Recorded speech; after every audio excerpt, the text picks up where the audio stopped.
বিশ্বকাপ শুরু হতে না হতেই শুরু বদলাতে শুরু করেছে ভারতীয়রা। আবারও বাংলাদেশের সাথে সম্পর্ক উন্নয়নের কাজে লেগে পড়েছে ভারত। মুস্তাফিজকে আইপিএল থেকে বাদ কিংবা টি-20 বিশ্বকাপে বাংলাদেশের খেলতে না পারার বেদনা ভুলে টাইগার ক্রিকেটাররাও এতে সাড়া দিচ্ছে। দর্শক, প্রথমে রাজনৈতিক কারণ দেখিয়ে আইপিএল থেকে মুস্তাফিজকে ছাঁটাই করে বিসিসিআই, আর এরপরেই পুরো পরিস্থিতি হাতছাড়া হয়ে যায় আইসিসি ও বিসিসিআই এর কাছ থেকে।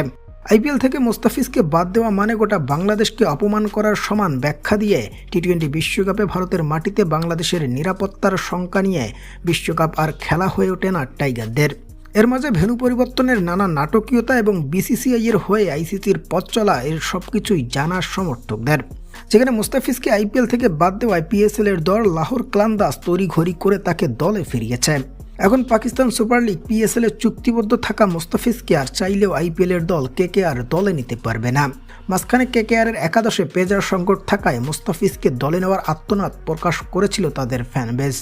এদিকে বিশ্বকাপের আমেজ শেষ হতেই সম্পর্ক উন্নয়নে উঠে পড়ে লেগেছে ভারত, যেখানে এবার টাইগারদের টি-20 ফরম্যাটের অধিনায়ক লিটন দাসের সাথে নতুন করে ভারতীয় কোম্পানি এসজি চুক্তি নবায়ন করেছে।